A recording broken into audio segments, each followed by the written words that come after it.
Pacific Baptist Church. We're going to be getting started with teen service.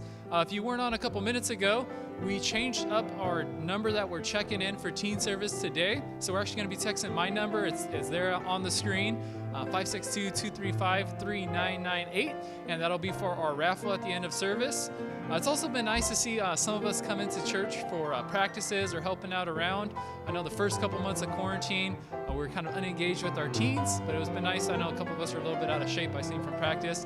But other than that, it's been nice to see us, and several of the men have been helping outside with the landscaping and a couple different projects we're doing and helping inside with Brother Paul, and some of the ladies been helping with the yard mart and a couple other things going on inside. So thank you for that, and we can all not stand together, but you can stay seated or stand, whatever you want to do there at your house. We're going to have our first congregational. There we go. Let's sing it together on that first verse. Sing it. Sing the wondrous love of Jesus. Sing his mercy and his grace. In the mansions bright and blessed, he'll prepare for us a place. When we all get to heaven, what a day of rejoicing that will be. When we all see Jesus, we'll sing and shout the victory. On the last verse, onward to the prize before us. Soon his beauty will behold. Soon the pearly gates will open. We shall tread the streets of gold. When we all get to heaven, what a day of rejoicing that will be. When we all see Jesus, we'll sing and shout the victory.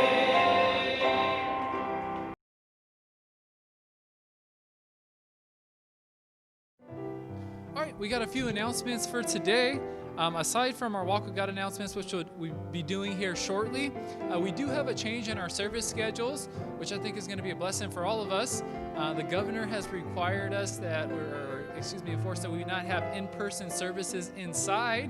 But what that's allowed us to do, we're going to be putting a huge tent up in the parking lot, kind of like we used to do for youth conferences and anniversaries. And we're actually going to be able to be all together on Sunday mornings and Sunday evenings for services. I think that's going to be pretty exciting. I know they've been doing some measurements and setting up some chairs, James and Brother Paul out there. And we're going to be setting up a tent there on Saturday. But Sunday morning, we're going to have service at 9:30, so you could be there with us in the tent. The entire church will be there. And then Sunday evenings, once it's a little bit cooler, at 7 o'clock, we're going to be having service.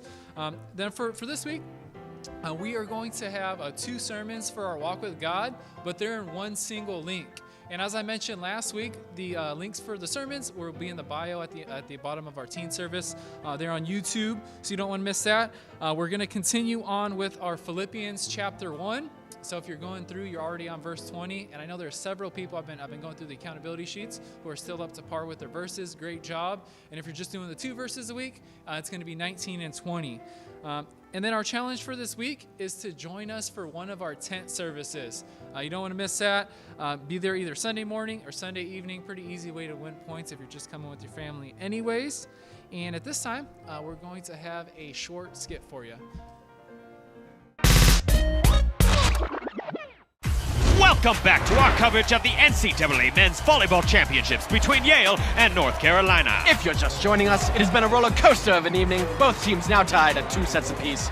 The winner of this final set will be the national champions. North Carolina leading by 1. Yale and their team captain, Scott Sterling. Love that man. Don't we all? Trying desperately to hold them here, or it's all over. Match point for the Tar Heels. Jones preparing for what may be the last serve of his college career. And here we go. Excellent serve. Thompson setting up. Here comes the spike. Yale has to stop this return or else... Oh, deflected!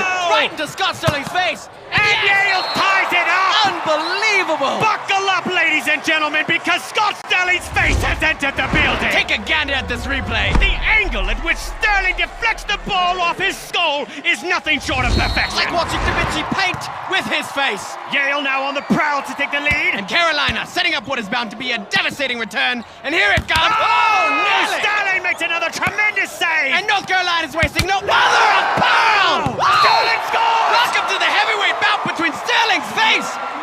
everything else. He looks as though he could be praying. The peaceful visage of head trauma. We are all witnesses. Testify. Let us feast on the sweet nectar of instant replay. Wonderful save here, just complete sacrifice. The ball flies right past the blockers, into Sterling's awaiting face, back over the net, and then right back to Sterling's face like an obese homie pigeon. That man will leave this court today knowing he gave everything he could, if he leaves it all. The crowd is now on their feet. Like mythical Atlas who bore the weight of the world upon his back, so too has Scott Sterling bore this team upon his face. Yale has come back from the brink and is looking to put this one into the history books. Match point for Yale. Carolina finally pushed one through Sterling. Brown Sterling! Did you see that? Here comes a spike straight to the man! The man! The legend! His teammates help him to his feet. No! They raise him heavenward! He did it! Scott Sterling scores! He ascended through the air like a defensive angel! An angel with the face of a devil! Look at this replay! One is the loneliest number! 2 tickets to paradise! 3 times a lady! 4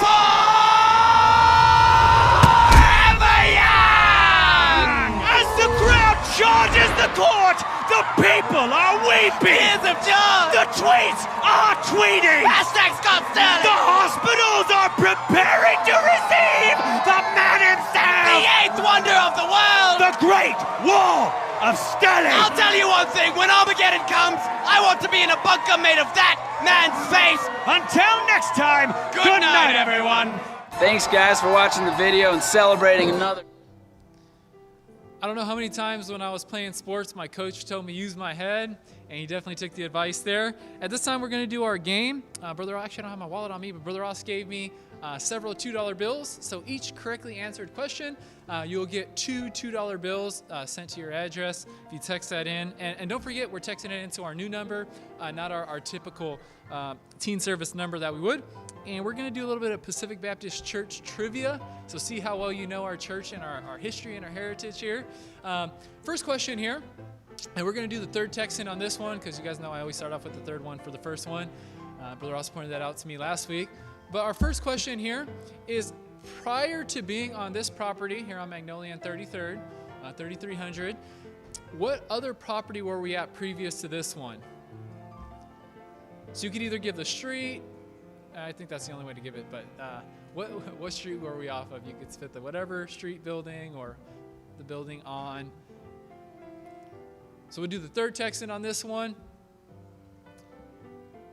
It seems like Mrs. Rawls is getting a lot of them. She's having to sift through them real quick here. And Sephora Vega texting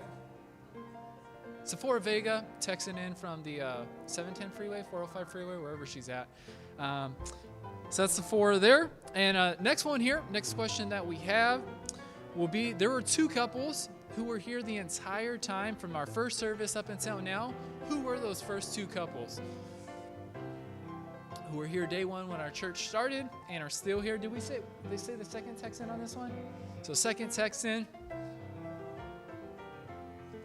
The few, the proud, the faithful. Who are those 2 couples? Kanchana coming in from a couple streets up here off of, I think, Main, I believe. So you got those coming your way. And then our last question, other than our Pacific property and our Magnolia property where we currently reside, what was another church property that we were at? So we had several. You could give the park where we first started our services, and then the several different buildings in between. But if you give one of those, and did we say the first one on this one? So just the first one to text in.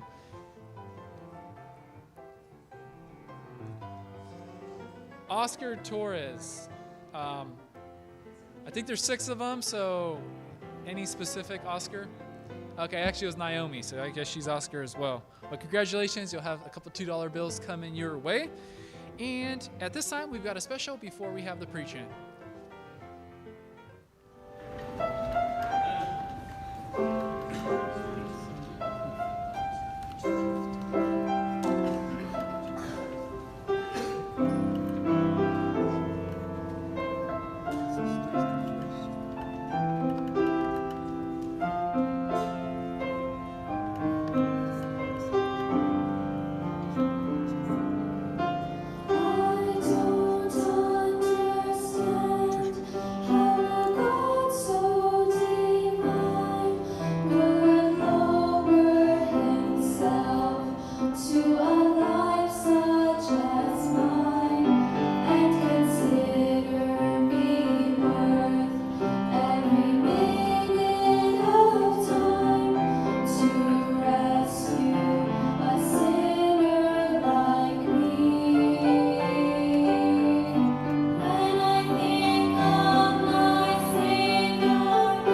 today we're privileged to have Brother Luis with us, our missionary to Guatemala. I can remember seeing Brother Luis as an elementary student, and for me, he was just a Mexican guy in our college. Shortly to find out that he's very offended by that. He's not Mexican, he's Guatemalan. I remember going to a preacher's boys club with my brother. I don't know, I had been second, third, fourth grade. I don't know, maybe if Brother Luis was in college, maybe I wasn't born yet. But I remember being young, and he preached a sermon about back in his country, and he talked about how we're spoiled Americans, and we got Jamba Juice and Starbucks and all the conveniences, and they didn't have that. But over the last couple of years, I've got to know Brother Luis. He's a man of God. I know he loves the Lord. He's passionate about reaching people for him, and we're excited to have him in our teen service for today. Brother Luis, it's all yours. All right, thank you very much. Like I said the other day, this is not my language, so I feel very nervous to, preach in English. But it's a blessing to be here in Pacific Baptist Church. Thank you very much for the opportunity you gave me to talk tonight. And before I continue, I'm gonna ask you to close your eyes. I'm gonna pray. I'm gonna pray in Spanish, and you just follow in English, please. And I'm going to ask everybody if they can sit down. I'm going to pray. Señor, gracias por la oportunidad que me das, Señor mi Dios, de poder estar acá, Jehová. Tú sabes, Señor mi Dios, que no soy nadie, no estoy aquí para impresionar absolutamente a nadie. Hay mejores personas que pueden predicar, Jehová, pero tú me diste la oportunidad este día. Bendice a estas personas. Úsame, por favor, que seas tú y no el hombre. En Cristo Jesús. Amén y amén. As you already know, I am from the Spanish department. English is not my language, so I'm going to do my best that I can so you can understand my English. And yes, I'm now Mexican, I'm Guatemalan, proud to be from Guatemala. Okay, but it's a blessing to be here in Pacific Baptist Church where you can find people from everywhere. So I only have 12 to 15 minutes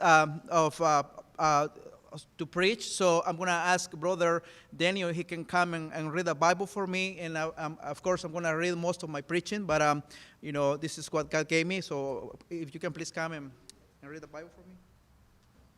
All right, we're going to be reading Matthew chapter 4, verses 2 and 3, and 8 and 9, so we'll hop right into that.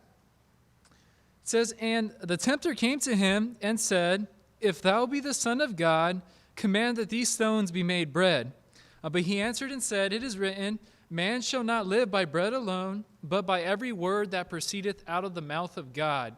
And then verses 8 and 9, "Again the devil taketh him up into an exceeding high mountain, and showeth him all the kingdoms of the world and the glory of them. And he saith unto him, All these things will I give thee, if thou wilt fall down and worship me.'" And Brother Luis's title for today is "Will You Take the Devil's Offer?" All right, thank you very much, Brother Daniel. And let me put my Spanish Bible down here. That's the one I understand more. I received Jesus Christ here in the United States back in 2003. And back in my country, when I was little, I used to go to church. My mother used to take me to church, but it was one of those churches that they never explain you about salvation. They never explain you about how to live right for God. Or, one of those churches that they never enforce how to live right for God. And, they never teach their people how to live for the rest of their life for God. But I will always go to Sunday school. I will always go to youth services, youth conference, and all the activities from the church. And I got to have many friends at my mother's church. And all the 16 years that I was in my country, in Guatemala, attending my mother's church. But I remember one friend in particular that he became one of my closest friends over there in my country. He used to live like 2 hours away from me, and he always come to the church. He always come, you always see him in the church running everywhere like you guys do right here. He always be doing something for God in the church. He will come and we'll go together to the youth activities, youth services, and all the services in the church. He used to play the guitar. He used to be a happy guy. He used to clean the church, and he used to do many things in the church just like you do. And one day he told me He told me, hey, Luis, he said, I'm going to become a pastor one day. I'm going to get married, and I'm going to be a pastor over there in my town, 2 hours away from here, and you're going to get married, and you're going to be a pastor right here in your town, and one day we're going to get together with the churches, and we're going to have revival. We're going to do great things for God. That's what he told me, when we were over there in the church.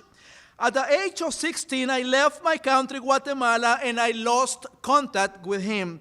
Around 3 years after I came to America, I received a call from a friend, and they told me, your friend, that used to be your best friend, he died. And, I said, what do you mean he died? And they said, yeah, he died in a car accident. And I said, wow, how'd that happen? So they said, he got away from God.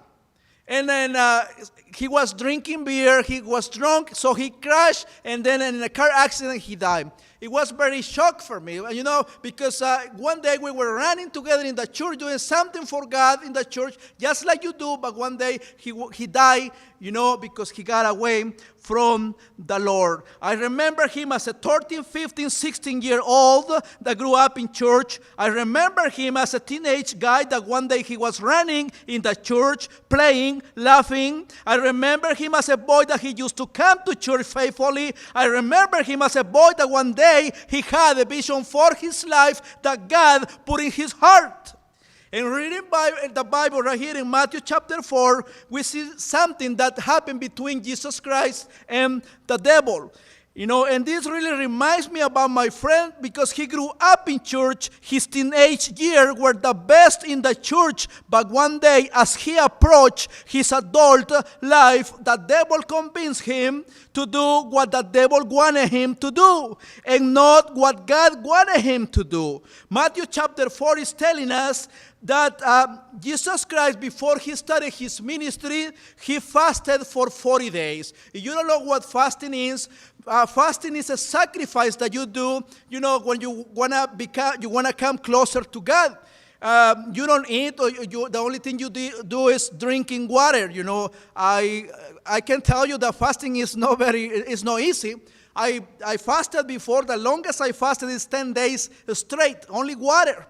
But when you fast, you do that sacrifice. Your friend that never invites you to eat, he comes and he wants you to buy you some food. And that never happens. And that's, I don't know. But anyways, the devil came to Jesus Christ after he fasted for 40 days, and the devil came and tempted him, and he came offering him many things. Chapter 4 and verse 3, the devil wanted Jesus to doubt his faith and provision on God. Chapter 4 and verse 6, the devil wanted Jesus to doubt the power and protection of God. But in chapter 4, verse 8 and 9, the devil offered him riches, glory, power, and possessions if only he would kneel down to Satan and reject the plan that God had for him. And of course, Jesus Christ didn't take his offer, but many Christians, boys and girls, as they approach their adult life, they take the devil's offer and reject what God had for them. The question for you is, are you going to take the devil's offer? And that's exactly what we can picture right here. You are here in the church and you are 12, 13, 14, 15, 16, 17 years old, and you are growing towards being an adult.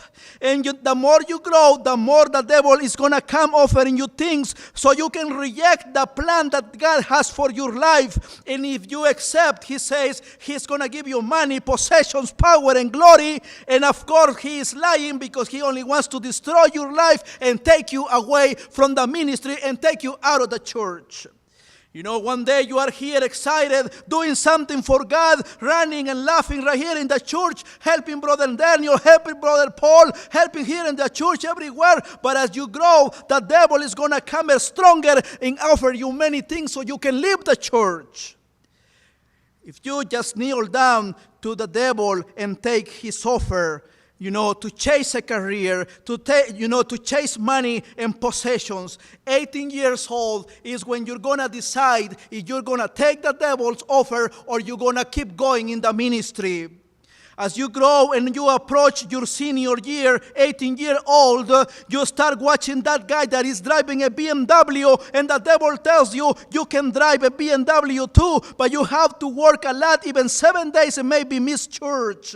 As you grow, you start watching that guy that is driving a big truck, and the devil tells you you can have one truck like that too, but you have to work a lot. As you grow, you start watching that girl that comes home at 11 p.m. from the beach, from birthday parties, from shopping, from restaurant, and the devil tells you you can go with them too. As you start growing, you start watching that girl that most of the time she is not home, but she's hanging out with her friends, and the devil tells you that's fun. You should go too. As you start growing, you start watching that guy that got a girlfriend outside the church, and the devil tells you there is a girlfriend for you over there too. As you start growing, you start watching that girl that got a boyfriend that is not a Christian. And you know that it's not right. You know that it's wrong to have a boyfriend, especially if he's not Christian. It's wrong to mingle with non-Christian, but the devil tells you it is okay. You can bring him to church one day if he's going to become a Christian. And 99% of the time, that never happened because the devil is only lying to you. And you know, many times that happens with many young girls. They get desperate for a boyfriend, and they get whatever offer, whatever cheap offer the devil brings to them. As you grow, the devil is going to tell you that being in church, you know, there are too many restrictions, there are too many rules, and that you need to have freedom like the friend that used to come to church. That wearing skirts and dresses are for older people, and using jeans are normal for girls in 2020, and the devil is lying to you. That being a doctor will give you more happiness, it's going to give you more money, it's going to give you a house. It's better than being a pastor wife. The devil is lying to you. That you only have one life, and you need to do your best to be in that college, to be in that university, and become a professional. But it's not worth becoming a professional. You're just going to be living in sin. Because he only wants you to be a miserable people, not serving God. God has a purpose for you, you know, but the devil will offer you many things. God wants you in the ministry as a pastor. God wants you in the ministry as a missionary. God wants you in the ministry as a pastor wife, as a missionary wife. And you may ask, but what about if I never get married? Sometimes it's better to be a single and living for God and be obedient to God and just accept whatever cheap boyfriend that the devil is going to bring you. You're going to go out of the church. It's better to serve God. You know, as you grow, the devil is going to come stronger and stronger to you, but it's up to you if you're going to take the devil's offer or you're just going to keep going in the ministry for God. God wants you in the ministry. He really wants you to be someone in the ministry, but it's up to you. My friend, back in my country, he had a vision. He had a vision growing up in the church, but one day, probably when he was 16, 17, or 18 years old, he took the devil's offer. He started hanging out with the wrong friends. He started chasing money, having girlfriends, dancing, drinking. He kneeled down like this to the devil. He gave his life to the devil, and he lost his life. There are many times that, yes, people is going to get rich, but in many areas of their life are going to be miserable. You are only going to live 60 or maybe 90 years on earth, and it's better to do something for the Lord that is going to be eternal than just losing your life after the devil. So the question for you is, are you going to take the devil's offer? Thank you. Thank you, Brother Luis. And if you've been around for any amount of time, you know there are a lot of people who bow down to the devil's offer and end up with shipwrecked lives. And even worse than that, one day they stand before God. They're not going to have as great of an eternity as they could have had. What we're going to do, we're going to choose two names from, and I'll mix this up because I don't want this person not to have an opportunity. We'll mix it up here. We got two $2 bills coming your way if you're one of the lucky winners. So we got Big Nick Pegs coming all the way from North Long Beach. So Nick will get that to you. Nick, and I don't know if his mom wants to know this, but he was out in the front here working today, and he got a bunch of mud, and he fell in the mud, so he got all muddy. But great job there, Nick. And we got our next one. This will be our last one for today. We got Millie Cervantes coming all the way in from Magnolia right here. I believe that's still the west side, on the west side there. So we got church here in about 10 or 15 minutes. Hope you tune into that, and we'll see you here next week for teen service.